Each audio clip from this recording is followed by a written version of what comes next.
আল্লাহ ছাড়া কাউকে ভয় করব না, আল্লাহ ছাড়া এত কাউকে ভালোবাসবো না। সব থেকে ভালোবাসবো কারে? আল্লাহকে। ভয় করব কারে?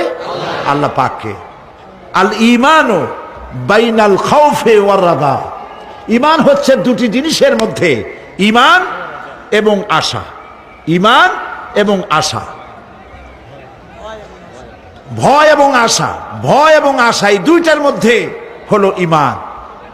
হযরত ওমর রাদিয়াল্লাহু তাআলা আনহু কিয়ামতের দিন তিনি বলেন, কিয়ামতের দিন আল্লাহ রাব্বুল আলামিন যদি বলেন পৃথিবীর সমস্ত মানুষ জান্নাতে চলে যাবে, একটা মানুষ মাত্রই জাহান্নামে যাবে, আমি আল্লাহ পাককে এত ভয় পাই, হতে পারে সেই ব্যক্তি আমি ওমর হয়ে যেতে পারি। আর যদি কিয়ামতের দিন আল্লাহ রাব্বুল আলামিন বলেন একটি মাত্র মানুষ জান্নাতে যাবে আর সব জাহান্নামে যাবে, আমি আমার আল্লাহকে এত আশা করি, এতই তার উপরে আশা রাখি যে সেই ব্যক্তি আমি ওমর হয়ে যেতে পারি। ভয় এবং আশা এই দুটির ভিতরেই হয়েছে ঈমান।